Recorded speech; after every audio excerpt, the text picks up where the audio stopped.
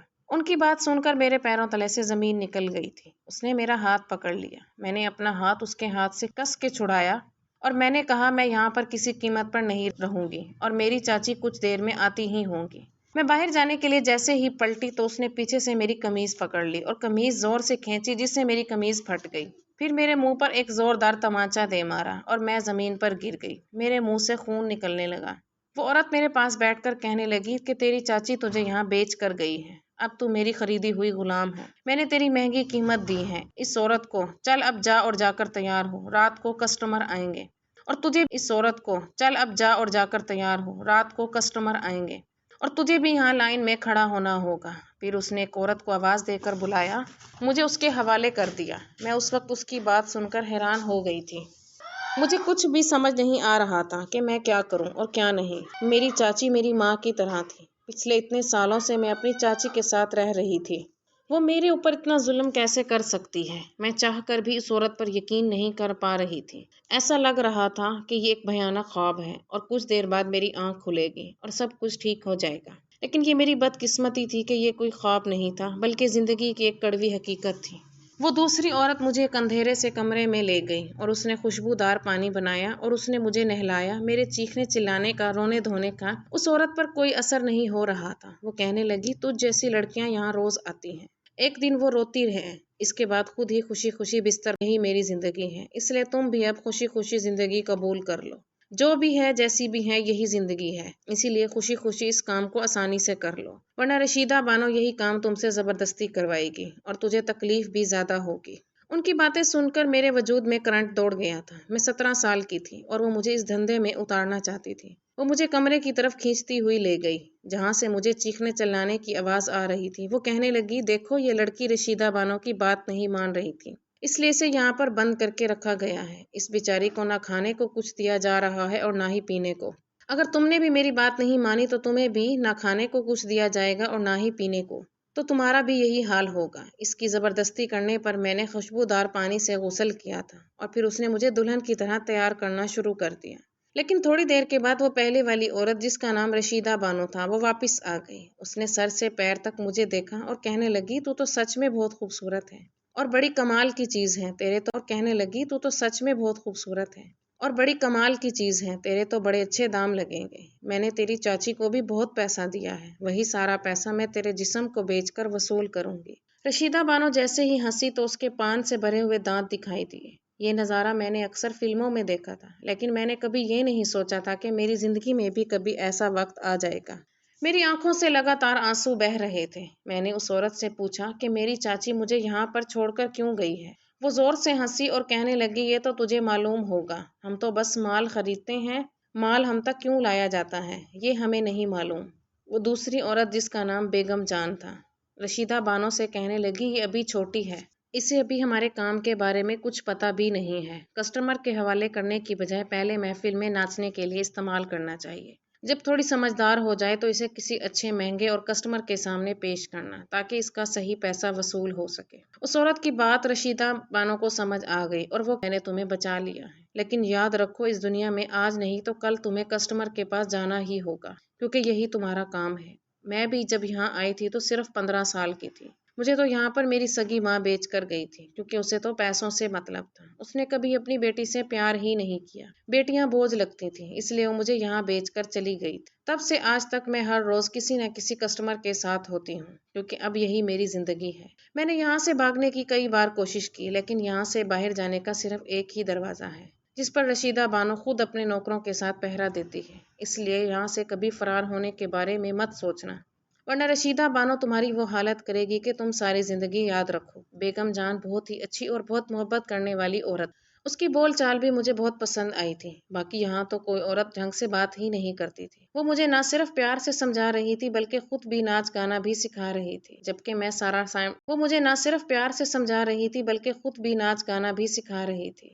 سارا ٹائم روتی رہتی تھی۔ مجھے اپنی اس قسمت پر بہت افسوس ہو رہا تھا کہ مجھے کوئی اور نہیں بلکہ میری اپنی ہی چاچی یہاں پر چھوڑ کر چلی گئی، اور پھر کچھ دن اسی طرح سے گزر گئے تھے۔ اب تو روتے روتے میری آنکھوں کا پانی بھی سوکھ چکا تھا۔ میں نے اپنے دل کو سمجھا لیا اور سوچ لیا تھا کہ زیادہ رونے سے بھی کوئی فائدہ نہیں ہے۔ مجھے یقین ہو گیا تھا کہ اب میری چاچی مجھے لینے کے لیے کبھی نہیں آئیں گی۔ نہ جانے انہوں نے مجھ سے کس بات کا بدلہ لیا تھا۔ زین نے ان سے آخر ایسا کیا کہا تھا کہ وہ مجھے اگلے ہی دن اس دنیا میں چھوڑ کر چلی گئی تھی؟ میں نے سوال کا جواب جاننا چاہتی تھی، میری چاچی نے میرے ساتھ یہ سب کچھ کیوں کیا؟ لیکن فی الحال ان سوالوں کا جواب دینے والا کوئی نہیں تھا۔ مجھے 1 مہینے تک ان محفلوں کے بارے میں اور ناچنا بھی سکھا دیا تھا، اور پھر مجھے بھی اس محفل کا حصہ بنایا جانے لگا تھا جہاں شراب کے نشے میں ڈوبے ہوئے آدمی ہمارے سامنے بیٹھ جاتے تھے اور ہمیں عجیب و غریب کپڑوں میں ان کے سامنے اپنا ناچ پیش کرنا پڑتا تھا۔ پرانی لڑکیاں تو ناچنے میں بڑی آسانی سے کر لیا کرتی تھیں، لیکن میرے لیے یہ کام بہت ہی مشکل تھا۔ میں نے ساری زندگی زین کے سوا کسی کو دیکھا ہی نہیں تھا، نہ ہی کبھی گھر کی 4 دیواری سے اکیلے میں باہر نکلی تھی۔ یہاں اتنے انجان آدمیوں کے آگے اپنا جلوہ پیش کرنا میرے لیے بہت ہی مشکل تھا، لیکن جہاں کہیں میرے قدم رکتے تھے تبھی رشیدہ بانو ہاتھ میں پکڑا ہوا چاقو گھما کر میری کمر پر دے مارتی، اور سبھی لوگ اس بات سے انجان ہوتے۔ 2-4 دن ہی گزرے تھے کہ مجھے سمجھ آ گیا تھا کہ اب یہی میری دنیا ہے اور مجھے یہاں پر رشیدہ بانو کے اشاروں پر ناچنا میری مجبوری ہے، کیونکہ جس دن میں صحیح سے نہیں ناچا کرتی تھی میرا کھانا پینا بند کر دیا جاتا تھا اور پھر میں سارا دن بھوک پیاس میں تڑپتی رہتی تھی۔ اس لیے میں نے بھی ناچنے میں برابر سے حصہ لینا شروع کر دیا تھا، اور پھر اسی طرح سے 1 مہینہ اور گزر گیا تھا۔ ایک امیر آدمی کوٹھے پر چلا آیا۔ اس نے آتے ہی سب سے پہلے میرے دام لگائے تھے۔ وہ مجھے 2 لاکھ روپیوں کی قیمت پر 1 رات کے لیے خریدنا چاہتا تھا، اور یہ بہت بڑی رقم تھی۔ رشیدہ بانو تو خوشی خوشی فوراً ہی راضی ہو گئی تھی، خریدنا چاہتا تھا، اور یہ بہت بڑی رقم تھی۔ رشیدہ بانو تو خوشی خوشی فوراً ہی راضی ہو گئی تھی۔ اس نے آدمی سے روپے لے لیے اور اسے ایک چھوٹے سے کمرے میں بھیج دیا اور بیگم جان سے کہہ دیا